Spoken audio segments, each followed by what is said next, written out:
of Aljazira Capital, I would like to thank you all for taking the time to join Aljazira Bank earnings call for 2025. I'm pleased to welcome our panelists on the call today, the Chief Executive Officer, Mr. Naif Abdel Karim, Chief Financial Officer, Mr. Hani Nouri, the Treasurer, Mr. Hani Araki, the Head of Corporate and Institutional Banking Group, Mr. Sami Al-Mehaid, the Head of Retail Banking Group, Mr. Mohammed Al Musa, and finally the Group Head of Investor Relations, Mr. Majid Khan. We will start the call with the management before opening the floor for participants for a Q&A session. I will start by handing over to the Group Head of Investor Relations, Mr. Majid Khan. Mr. Majid, the mic is yours. Thank you. Thank you, Jasim, for hosting our call.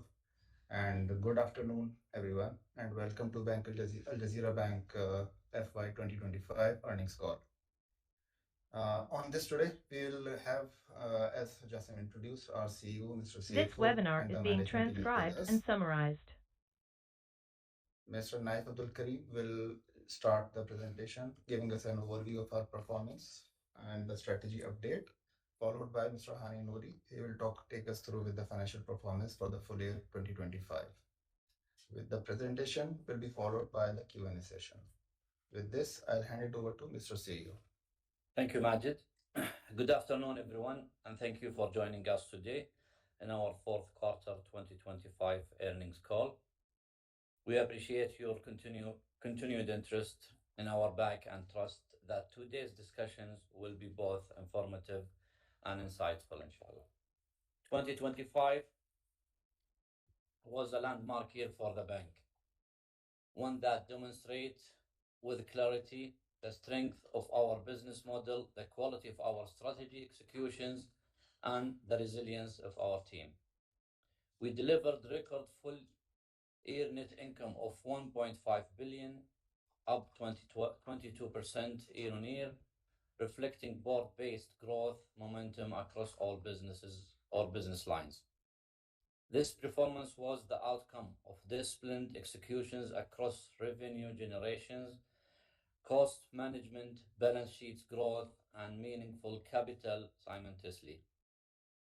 Operating income grew by 18%, supported by robust growth in both funded and non-funded income, including 28% surge in fee and other income.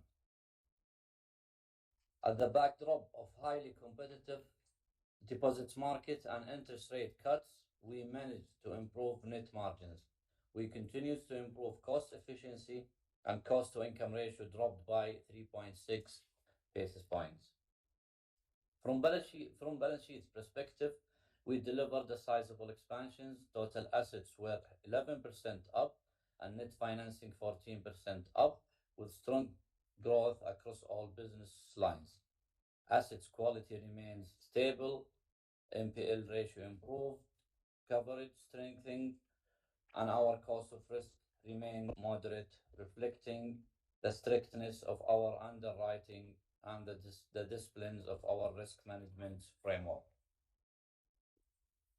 From the capital perspective, through a combination of strong internal profit generations and our Tier 1 Sukuk issuance, total equity expanded by 25%, reinforcing our foundations for future growth. On guidance for full year 2025, we met or exceeded on nearly all key metrics, including financing, growth, cost efficiency, capital ratios, and returns. Looking ahead to 2026, we remain focused on delivering profitable, high-quality growth, advancing our operational efficiency, and accelerating executions of our 5-year transformation strategy. We are well positioned to capture the significant opportunities that Saudi Arabia's evolving economic landscape continue to present. Now we will move to slide 4 to discuss strategy updates. I like to start the strategy review with a very important development, the rebranding initiatives of the bank. In quarter four of 2025, Bank introduced its new brand identity reflecting a strategic evolutions aligned with the bank's long-term directions. The new identity reinforces the bank's focus of being the bank of choice for affluent individuals, corporates, and institutions, offering integrated solutions across all segments: retail, corporate, and investments. The new brand positioning also underscores our focus on technology, innovations, operational excellence, and digital enablements, aiming to ensure best possible customer experience. Importantly, our brand promise is fully aligned with broader economic visions and national priorities of the kingdom and support for Vision 2030. The new brand reaffirms our commitment to pursue growth and deliver sustainable long-term shareholders' value. We will now move to slide 5 to discuss strategy progress. The refreshed strategy, simplified by the recent rebranding, focuses on affluent retail clients and corporate partnership. It's positioning ADB as the well-established boutique bank with strong upside potential in the growing Saudi market. Our transformations agenda continues to move forward as we enter the third year of our refreshed strategy. Our strategy remains firmly on track, and we will continue to make steady progress across our transformations initiatives. We are strengthening our core capabilities and enhancing efficiency through a digital first approach. This transformation is positioning the bank to become the bank of choice. We will move now to slide number 6 to discuss strategy progress. In slide 6, I would like to take a step back from the quarterly narratives and present what we believe compelling aspects of our story: the consistency of our delivery since strategy refreshed at the end of 2023. This slide encapsulates the progress of our banks has made since we embarked on our refreshed strategy. We are making a meaningful progress across dimensions: business growth, deepening clients' relationships, and broadening products capabilities, and we have elevated the franchise to a new level of performance. Beginning with the scale, our balance sheet has grown steadily and meaningfully across assets, financing, and liquidity, each compounding at a double-digit growth rates. On profitability, the trajectory is encouraging. Both our operating income and net income have grown at strong compound rates over this period. Turning to efficiency, we have made sustained progress in improving our expense ratios. Taking together this consistent progress across every dimension reaffirms that the strategy is working and that the foundations we have built will sustain this trajectory will beyond 2026. We will now move to slide number 7 to discuss corporate and retail strategic initiatives. Our strategy remains very well on track as we continue to make tangible progress across the transformation initiatives. Overall, we have 41 transformations initiatives. 12 have been already completed, 11 are planned for this year, 2026, and 19 more are long-term ones set to be, inshallah, completed during 2027, 2028. With clear priorities and disciplined executions, we are confident in achieving strategy targets and ambitions. More specifically, in 2025 in corporate segments, we have achieved 25% growth in total SME portfolio, achieved 38% growth in mid-corp portfolio and 8% in large corp, thus continuing to deliver robust growth in funded portfolio. Continued digital transformations and revamped the e-core platform with more features added. In the retail segment during the last year, we continued to move towards the goal of being the bank of choice for affluent clients and achieved 12.6% growth in customer base and 6.6% growth in Naqa deposits. Continues to build customer-centric digital journeys across the mobile app and website. We achieved plus 40% year-on-year growth in individuals' accounts opening, launched market first Google Pay, and we are proud to have won multiple digital banks award, including Best Digital Experience and Best UX 2025. Finally, we continue to grow core assets and deposits and optimized operations, reducing mortgage lending turnaround time by 33% from 18 to 12 days. Now we will move to next slide 8 to discuss the impact of digitalizations on our transformations agenda. Digitalizations continues to drive growth and improve efficiency. In 2025, we achieved the following. We successfully delivered all core transformations platform, shifting focus from build to value realizations. Total delivered tangible business results, 31% growth in online accounts opening and 80% growth in retail personal finance via digital channels. We operationalize AI at scale, introducing AI as a key strategic pillar, which resulted in higher customer deposits retentions, more digital sales of assets, products, and onboarded 40% more companies digitally. Looking forward, our focus will the following areas: building new digital products and migrating legacy offering into modern platform, scaling AI and launch 10 plus new use cases in AI banking, sales and support using Gen AI, voice, etc. Delivering next generation payments and modern liquidity management capabilities, and introducing new DR sites and compliant in-house AI. Moving to slide 10 for ESG updates.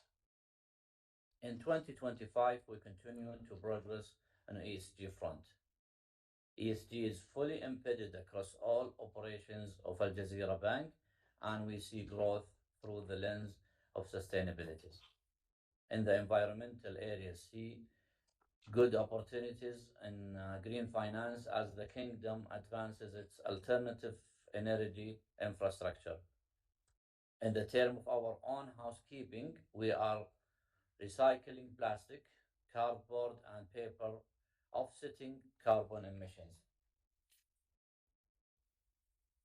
On the social side, we continue to invest in employees' professional growth and well-being, resulting in enhancing customer experience and supporting communities across the kingdom.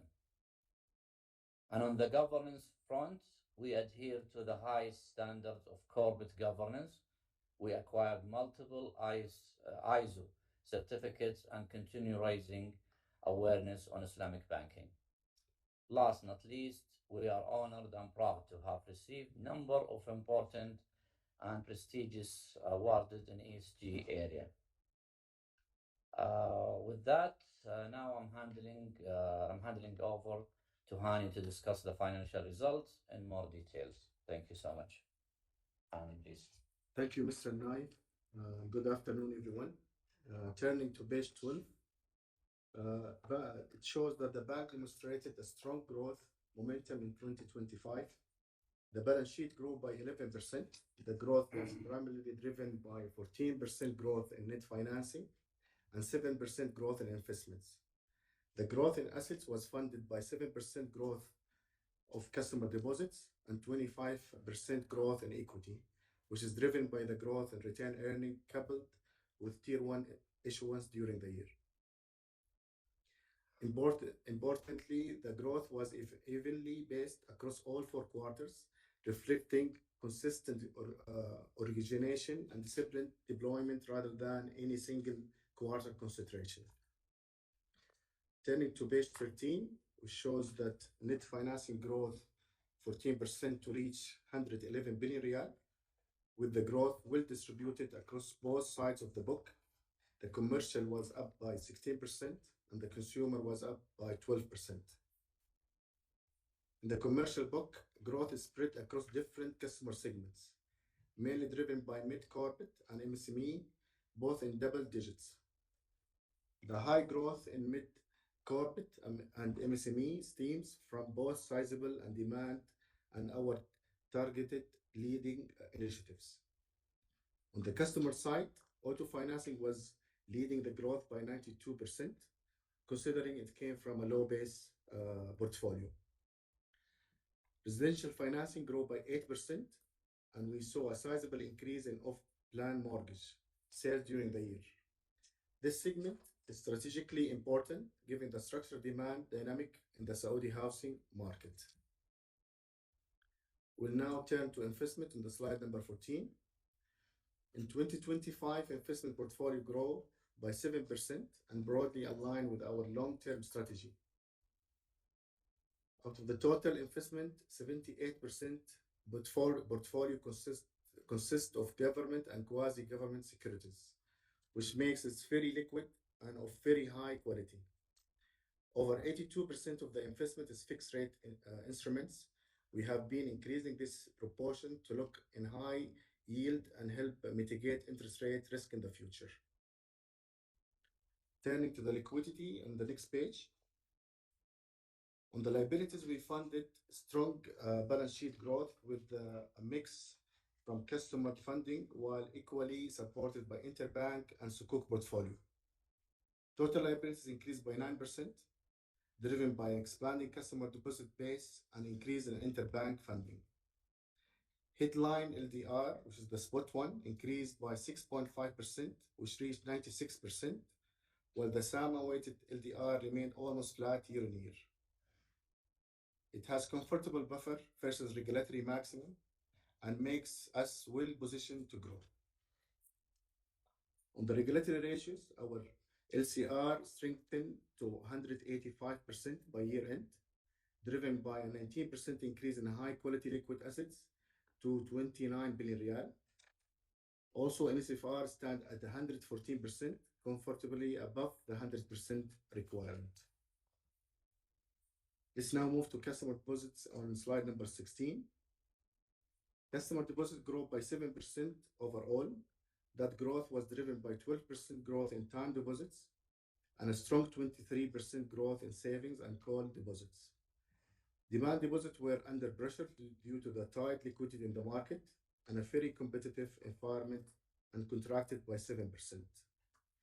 That led to a moderate reduction in the share of CASA deposits to 41.6% and a shift in segmental mix. Covering now the P&L related items in page number 17. Net income for the 2025 rose by 22% year-on-year, driven by considerable 14% growth in net financing and investment income due to higher NIM and large book, and remarkable 28% growth in fee and other income coming from fees from banking services, dividends, and FX revenues, while our operating expenses has increased by 10%. Impairment charge increased by 29%, that due to one-off reversal of impairment for real estate in 2024. Adjusted for this impairment for financing rose by 11%, which is consistent with the portfolio growth. Let's now take a closer look at the breakdown of the income components on the next slide. Net financing and investment income grew by 14% to 3 billion riyal, driven mainly from expansion of our financing book, partially offset by higher funding costs due to the volume. On the asset side, yield were supported by changes in the asset mix, increase in the book size, and a growth in a higher margin products and segments. Net margin expanded by 3 basis points year on year to reach 2.06%, and on a sequential basis, the margin increased to 2.01% in quarter 4 2025 compared to a 1.90% in quarter 3 2025. This reflects the impact of the asset mix change and a higher cost. Let's now move to the fee and other income on slide number 19. In 2025, we saw a robust growth of fee and other income of 28% year on year. Net fee margin increased by 13 basis points to cover 1%. Share of fee and other income in operating income almost reached 1/3, and the coverage of operating expenses rose to 63%. We continue to maintain strong exchange income, which increased by 27%, supported by our target initiatives to further strengthen our market position in that business. In 2025, we increased non-funded exposure by 33%, which also was a strong contributor to the fee income generation. Net fee income from banking service increased by 22%, which is strong performance of the key components. Mutual funds increased by 61%, reflecting continued product expansion on the Aljazira capital side. Trade finance fee has increased by 20%, and also an increase from fees from the card business. Let's continue to the operating costs on slide number 20. We are pleased to report that our operating income continued to grow both in scale and disciplines. We delivered strong revenue growth while keeping expenses growth firmly under control, resulting in a meaningful improvement in our cost-to-income ratio. Our operating income increased by 18% in full year for 2025, supporting the expansion in our BJAZ, lower cost to assets, and cost-to-income ratio. Cost-to-income ratio improved to 52.6%, which is lower by 3.6% compared to the previous year, while the expense to average earning assets improved by 2 basis points to 1.7%. Our cost structure includes our continued investment into transformation and technology, as well as into human capital that will deliver structural efficiencies and lower cost-to-income ratio on the strategic horizon. Let's now turn to the credit quality on slide number 21. Asset quality remains solid, resulting in moderate cost of risk and drop of NPL ratio and share of stage 3 loans. Cost of risk stood at 36 basis points, slightly up versus 2024, but still at a moderate and comfortable level.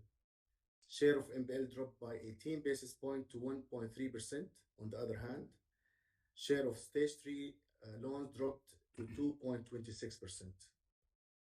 The NPL coverage ratio remained robust at 186%, reflect prudent provisioning as the stage 3 coverage strengthened to 62.1%, while stage 2 coverage declined to 7.3%. We remain confident in the quality of our risk management system. Moving to capitalization on slide number 22. Our capital ratio strengthened throughout the year and in quarter 4 supported by healthy organic capital generation. Tier 1 Sukuk issuance in quarter 1 and quarter 3 2025. Larger capital base was partially offset by 12% growth in risk-weighted assets, reflecting continued financing growth and higher non-funded exposures. Return with RWA density increased during the year, but went down in quarter 4 and remained almost flat year on year at 73.9% at the year end. The quarter 4 reduction reflects completion of several capital optimization projects that we have taken in 2025. At year end, capital ratio remained solid with CET1 at 12.3%, Tier 1 at 17.8%, and the total capital adequacy ratio at 19.9%. Generally, we have comfortable capital position well above regulatory requirement, which allows us to pursue further profitable growth and continue expanding our balance sheet in line with our strategy. Turning to the profitability on slide number 23. In 2025, we improved profitability. EPS grew by 23% versus 17% in 2024. Return on average equity was 7.68%, 40 basis points up year on year. And return on average assets was 96 basis points, 8 basis points up year on year. In the long run, we remain committed to improving profitability through broadening revenue streams and enhancing operational efficiency. Let's look now on the segment performance on slide number 24. Looking at the business mix, we see each business segment contributed to the bottom line and the balance sheet expansion. Total assets increased by 11% and reached 166 billion riyal. This expansion was led by corporate segment, which grew by 16%, followed by retail, which added 13% in size, also by 4% growth in treasury assets and 21% growth in brokerage and asset management segment. The robust 27% net income growth was driven by retail and brokerage and asset management, whose revenue grew by 29% and 54%, also supported by 38% growth in corporate and treasury results. Finally, looking at the guidance in page number 25, we remain focused on delivering profitable growth and expect our financing growth to be in a moderate and to high single digits, while the NIM will continue gradually to bounce back that started at quarter four, and to be between 2.05% and 2.10%. NIM will be positively impacted by the change in the asset mix with growing portion of higher margin products. We also believe our guidance in the right balance sheet, a more selective growth and defending financing margins. We expect also that asset quality to remain solid and guide cost of risk in range of 35 to 40 basis points, also in the view of the changing asset mix with a higher share of MSMEs, financing, and auto lease. We'll continue to improve our cost efficiency and expect our cost-to-income ratio to improve further to below 52%, driven by revenue growth and strict cost discipline while we continue to invest in strategic transformation.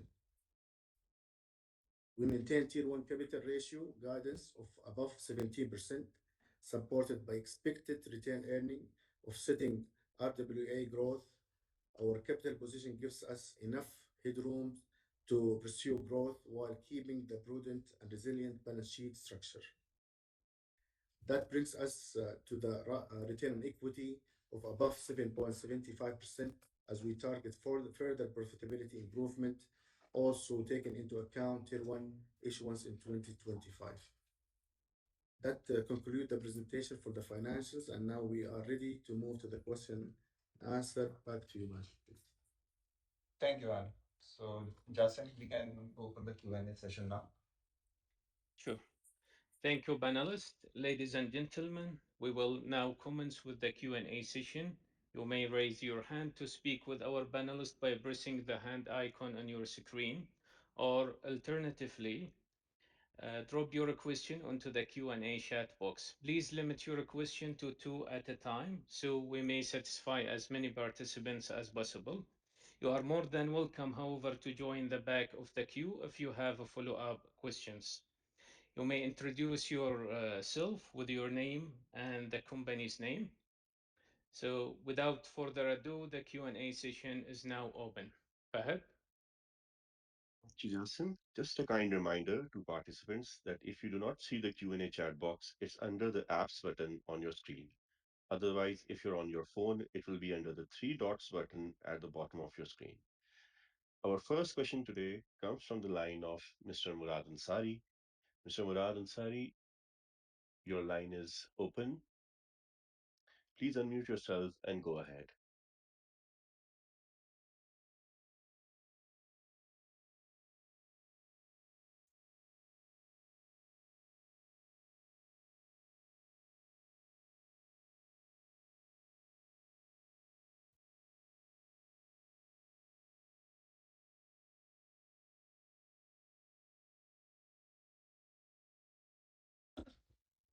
Assalamu alaikum. Thank you for your presentation and congratulations on a good year.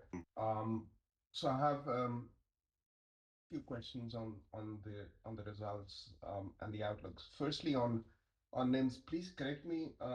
First, data check. I think in the previous presentations, your 2024 NIM was stated as 1.99%, and if you've entered the year at 2.06, so that's about a 7 to 8 basis points improvement, whereas on the current presentation you show 3 basis points improvement. So has there been a restatement in the previous year? And then more on the outlook. I mean, so you've ended your exit NIMs for 4Q is 2.01. You're guiding towards 2.05 to 2.1. Um, I'm assuming that majority of the incremental NIM improvement is coming from funding costs, better funding costs. But um, do you see has the market like for pushing through better or higher spreads on loans? Is that something that you're seeing is becoming a little bit more acceptable? A lot of your peers have kind of suggested that there is quite a bit of an effort, and you're talking about growth on the MSME, so that should be margin accretive as well. So just your thoughts on the drivers of margins improvement from the 4Q exit levels. My second question is on fee income. It's been a very good year for you on fee income delivery, but a large part of that has come from mutual fund related income. So just wanted to get some color on how do you see that evolving. I mean, was 25 was a big lift up, and we should see that growth moderating into 2026. And thirdly, on your real estate exposure, I mean, is that something you're looking to shed over the course of the next year or so, given and does the white line tax, etc., does that impact you in any way? Thank you.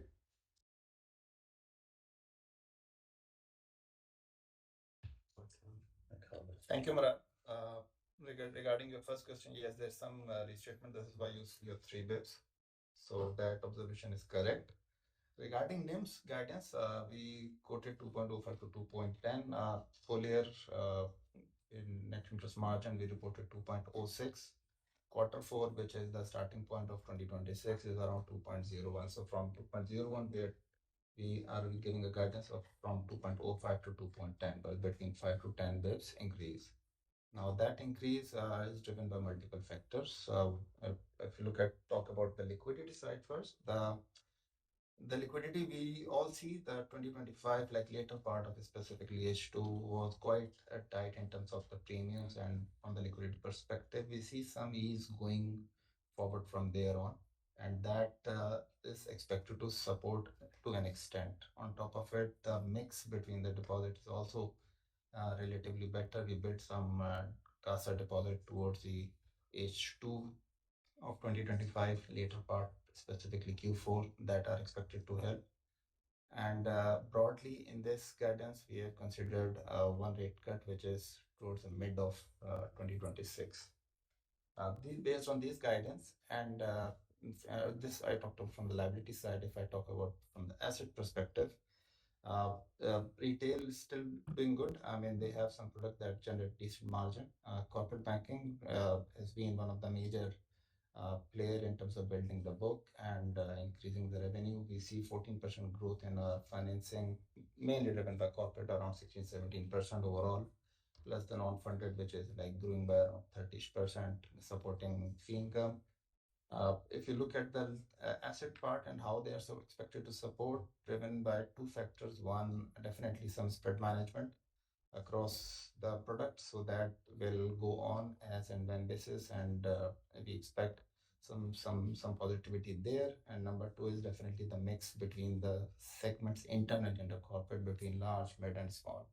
So that combination is also supporting the overall equation. So this is broadly the two answers. The third one relating to real estate, I'll hand it over to Mr. Sami, the head of corporate, to answer that. Thank you for the question. In fact, looking at the portfolio, the current corporate book and portfolio, we are making sure that we don't have large concentration to any sector. the current real estate exposure that we have in the bank. It is within the internal credit policy, within the risk appetite that we have. Definitely, we remain vigilant when it comes to the real estate sector, especially with the recent regulations and issuance of the white land tax. However, it is within the risk appetite that we have, and we are growing in a very selective basis in this sector. But to that, definitely the introductions of the white land taxes will definitely create an opportunities where those raw owners of the raw lands gonna have to develop, and these developments will definitely require financing and from the bank. So definitely it will create an opportunity for the banks. But as Sami said, we need to be very careful. Definitely, we're gonna be guided by our internal limits, and whatever a good opportunity gonna come across, definitely will participate. Thank you. And on the mutual fund fees, Alfred?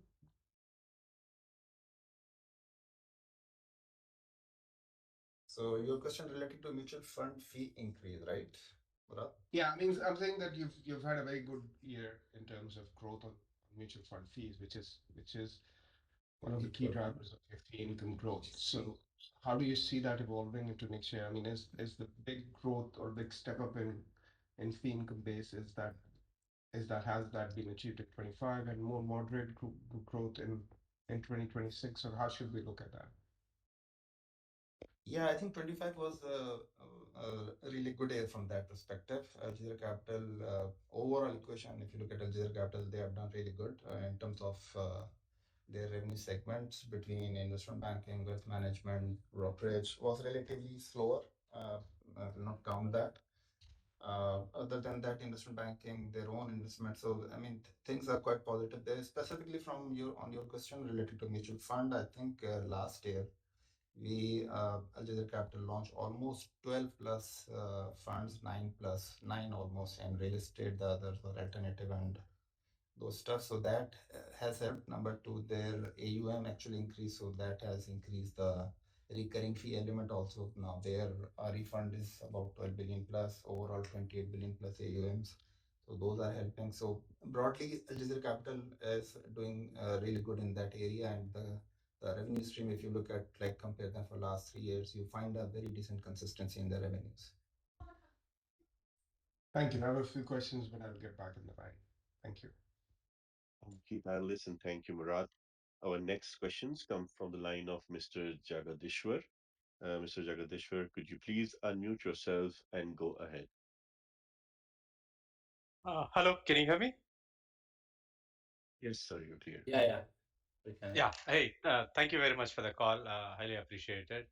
One question on the dividend. It seems you announced 50 bips of DPS, and wondering, did you take out this announced dividend from the CET1 calculations at the end of Q4? That was my first question. And second question, what is the payment date for this dividend?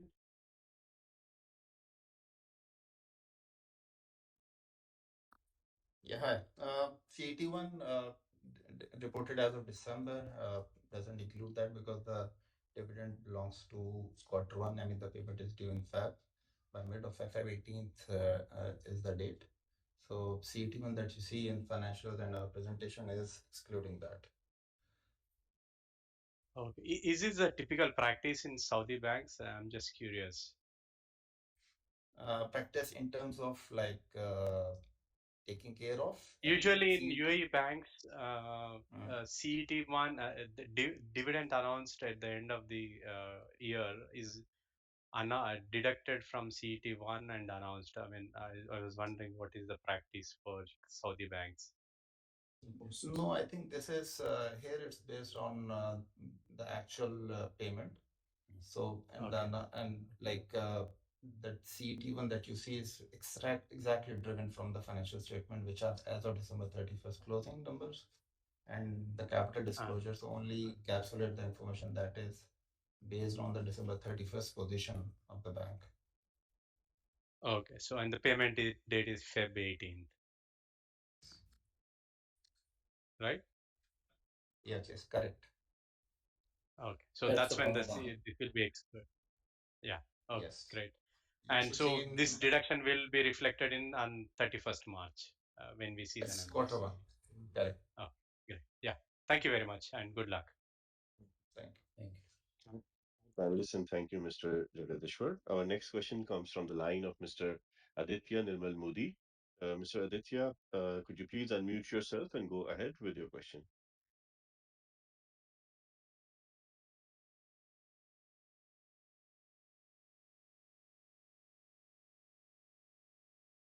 Mr. Aditya, can you please unmute yourself?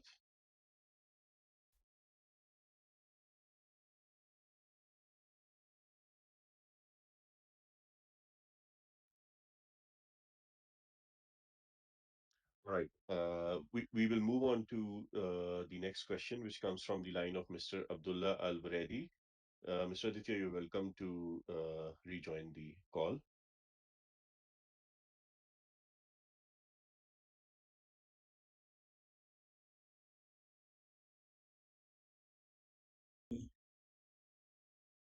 Am I audible? Yes, you are. Yeah. Hi. Thank you very much for the great presentation and congrats for the good result. This is Abdullah Brady from Emirates Media. I have two questions. The first one regarding the zakat. It seems like the zakat is pretty elevated in the fourth quarter result. Could you shed some light on this? And the second question regarding the guidance of NIM.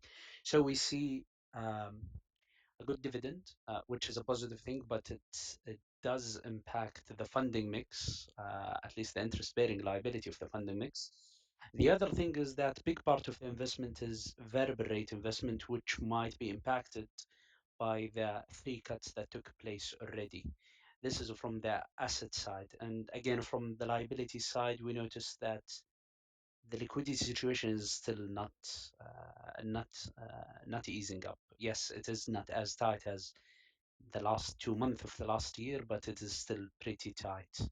So, how confident are you on achieving the NIM guidance? And moreover, would you expect it to be front-loaded or back-loaded or across the year?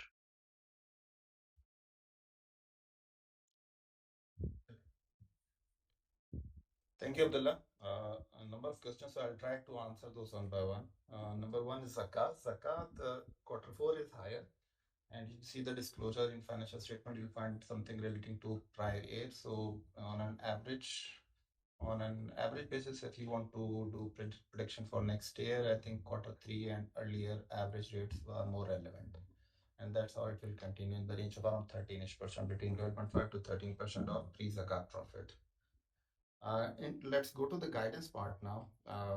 And I mean, you talked about impact on funding mix, not significant. The overall dividend distribution is around 600 million plus, and that will be well managed. And we planned that very properly over a period of time, so that this particular thing is not expected to impact one, the liquidity, two, the funding part, and three, the margin part, because it's not that significant to directly impact any of those ratios.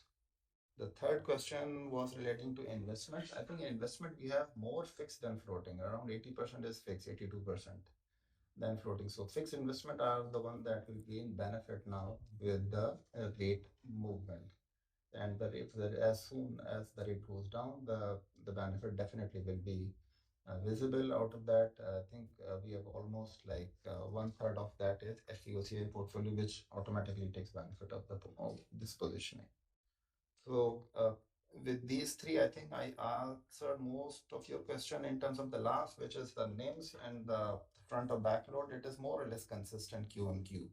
So you should see a consistent improvement between quarter and quarter, from quarter one and onwards. So there's no front or back as such in this equation. I mean, in other words, there is no one off in between. Okay, thank you very much. Pretty informative. Wishing you all the best. Thank you, Mr. Abdullah and panelists. Our next question comes from the line of Mr. Talal Al Radan. Mr. Talal, please unmute yourself and go ahead with your question.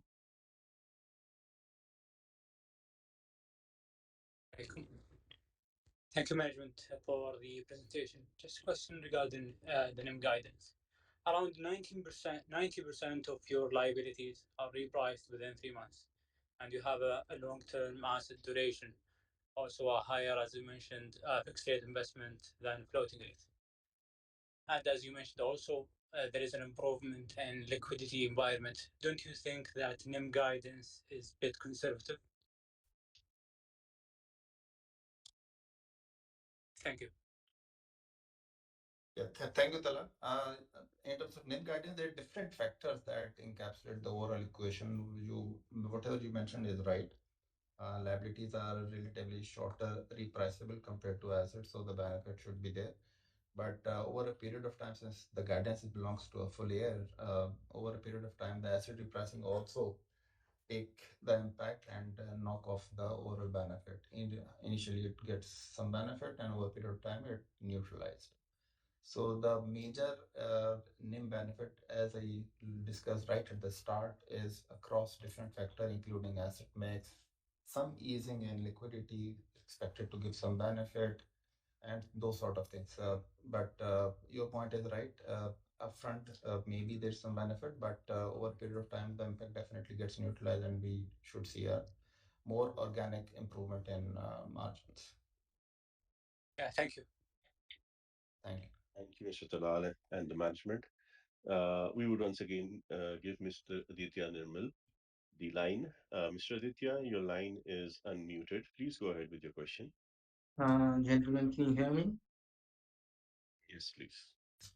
Yeah, great. I'm sorry about earlier.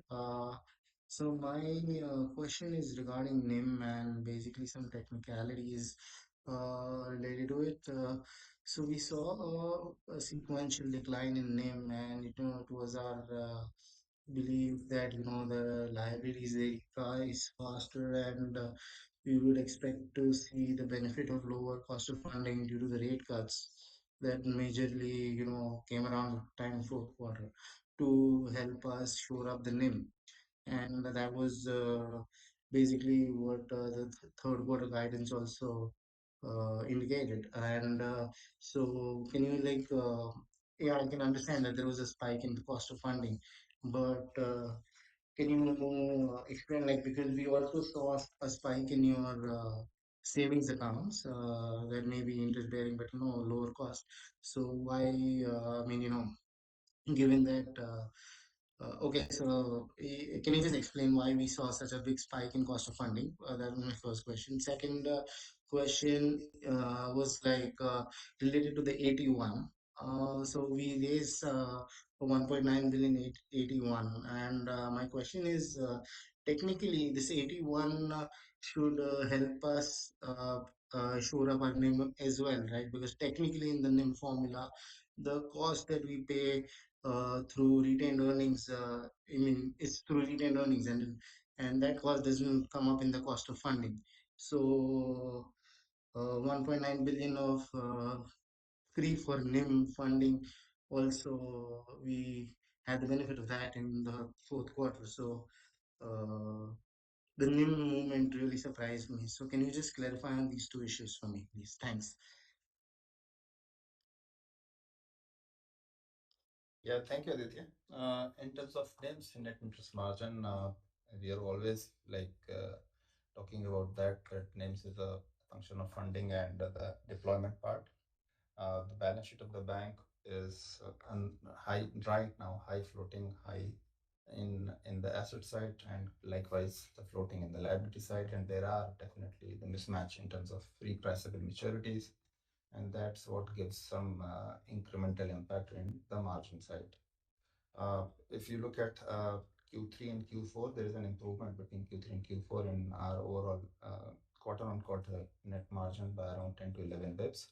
That is a reflection of the rate cuts that happened during this period and towards September and the one later on, and that cumulatively given us some benefit in this. And we always talk about that NIM sensitivity bank is positively connecting with the rate decline. So that means any rate cut supports us in terms of improving our margin, and that this to an extent is visible also.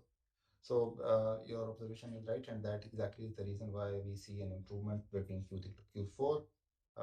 Regarding your comment on the tier one, the tier one definitely is part of the equity because it's a uh, capital instrument, so it classifies there. The cost directly goes to the retainer and overall statement of change in equity, so it's specifically disclosed there.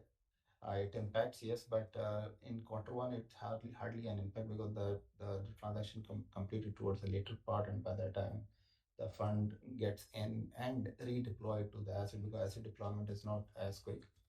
I mean, it takes time in both in asset, retail asset, and corporate asset. So the full impact of that particular element could be visible in quarter one. But yes, some BEPS impact could be there. I agree. Well, this is how this instrument is. This is how it works. I mean, it's an equity instrument.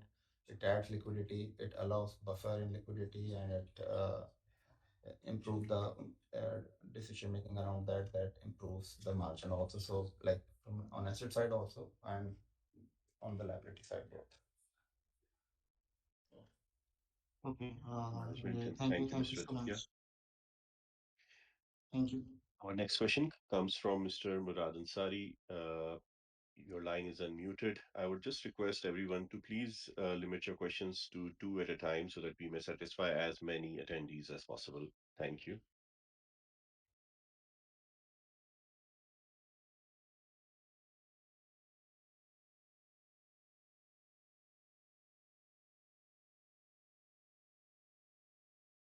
Mr. Murad, your line is unmuted.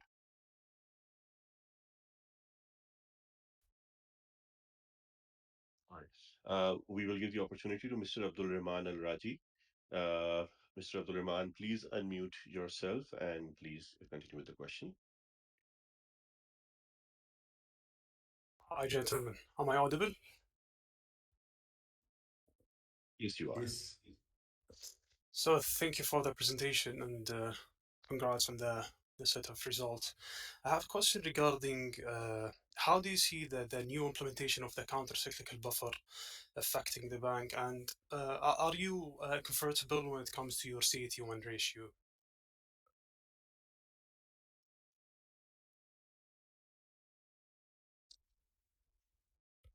Yeah, Abdulrahman. Countercyclical buffer is effective in May 2026. While the planning part, I mean, you must have seen the entire sector has been onto it from H2 specifically and onward. Different issuances were supporting just to ensure the capital is robust, give us enough space in terms of building our asset and maintaining enough capital buffers to ensure that capital is healthy and the ratios are looking good. So that context, your observation is right. In terms of applicability, it's effective from May 2026. In terms of impact on CET1, I think CET1, our CET1 is right now 12.2%.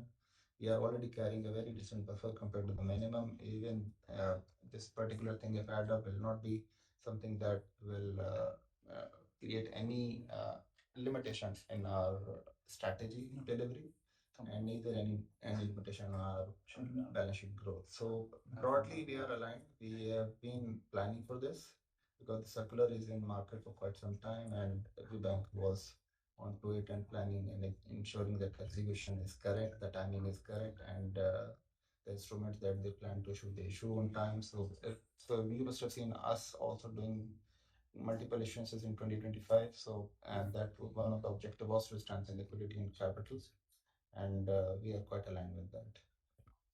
Thank you so much. Thank you so much, Mr. Abdul Rahman.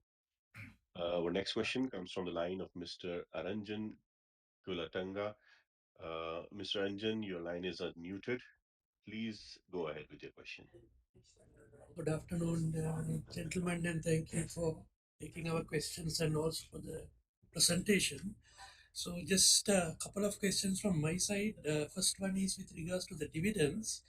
So, the payout that we saw in 2025, how sustainable that is going forward?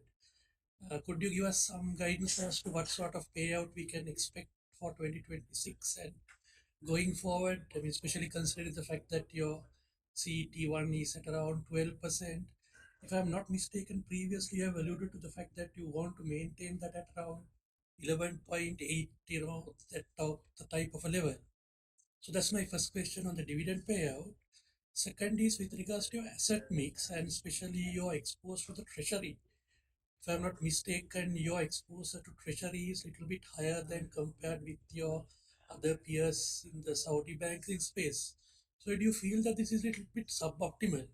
As you know, the more assets you park in treasury bills sort of will reduce your asset yields. And would we see that changing materially over the next couple of years? Those are my two questions. Thank you. Thank you. Regarding dividends, as you mentioned, we are operating with a CET of 12.2%, and that's quite healthy ratio. And at the closure of 2025, the board management uh, recommended and the board approved the distribution at that particular time relating to H2 of 2025. In terms of sustainability, a lot depend how the things move on. As long as we have enough capital to grow a balance sheet, uh, as per strategy, we will be taking call at that particular time and taking decision on that. So there's no preemptive that we can talk about, but broadly, we feel ourselves in a good, comfortable stage in terms of capital positioning. Regarding your comment on the minimum CET, there is no minimum CET we ever reported earlier. Yes, we want to keep us, we reported rather also in previously that we want to keep ourselves in a healthy double digit CET1, and we are still doing good in that. If you look at our growth in asset of 14 to 15% during last year, CET we maintained it around 11.7, 11.8%. Towards the end of the year, it became 12.2%, increased to 12.2%. So CET is healthy. Internal capitalization, profit capitalization is doing good. We get some benefit because of rate cut. We got some benefit in our FEOCI portfolio also, that has also supported the overall CET composition. So broadly, things aligned in terms of sustainability. As I mentioned, things are quite dynamic. We'll be taking decision on an as-is basis at that particular time. Asset mix, the last comment. I mean, at this point in time, investments are actually relatively lower as a percentage of overall asset, and this ratio has been improving over a period of time. Used to be on a higher 26, 27% of assets were investment, but now it's lands around 22, 23%, very close to market average. So this is not something that we are concerned about. Maybe you're consolidating interbank also in between, but interbank is a very short-term liquidity management tool. So that is not something that the way we look at in treasury asset is core long-term, which is investment. Okay, thank you. And if I may ask, is there any plan to, do you think there is a possibility that you may need to raise CET1 during, within the next 12, 24 months? Well, capital position is very dynamic. We still plan to grow our balance sheet. As you mentioned, our tier one is still in 17% plus. Our total capital ratio is 19% plus. But wherever we find any space and we need to issue, we'll be in the market and we'll be issuing. Okay, thank you very much. Mr. Ranjan. We will now be taking the last question from the line of Mr. Adnan Farooq. Mr. Adnan Farooq, your line is unmuted. Please go ahead with your question. Hello, Assalamu alaikum. Thank you for the call. Just two quick questions. One, you have a tier one $500 million, which will complete 5 years in June. Are you looking to refinance that? That's the first question. And the second question is around your fee income. The fee income seems to be a bit on the lower side in the fourth quarter. That was the case last year as well. Is there any adjustment that happens in the fourth quarter that leads to it? Or was there any one-off in the fee income in the fourth quarter? Thank you, Adnan. Good to hear from you. For the first question, I'll request Treasurer Mr. Hani Araki to respond. Thank you for the question. Yeah, definitely on June, we will definitely call our $500 million, and it is our best based on our plan to do for replacement of that. Thank you. So Adnan, regarding your second question, fee income, there are some elements which are cyclical, so those generally give some disruption, but broadly, fee income, if you look at 12-month Q on Q, which you will see quite aligned. And this is exactly how it happened. I think uh, if you further break it down and if we give you more detail from the FS, some details are available there in terms of disclosure. You'll see that Q on Q basis and overall composition fee income is broadly aligned. Yes, there are a few things that moves on that gives up and down in some quarters, but no significant one of that needs to be highlighted. Great. Thank you so much. Thank you. Thank you, panelists, and thank you, Mr. Adnan. That marked the final question of our session. Mr. Jasim, over to you. Thanks, Fahad. I think this concludes the Q&A session. And if anyone has any unresolved query, you are more than welcome to reach Jazeera Bank's IR team via their email shared. And inshallah, we'll share all your question in the Q&A chat box with the management and get back to you. And on behalf of Al Jazeera Capital, we would like to extend our sincere thanks to the management of Al Jazeera Bank and participants for taking their time for the call. I will now hand back to the management for closing remarks. Thank you, Jasmine. Thank you for being on the call and for your questions.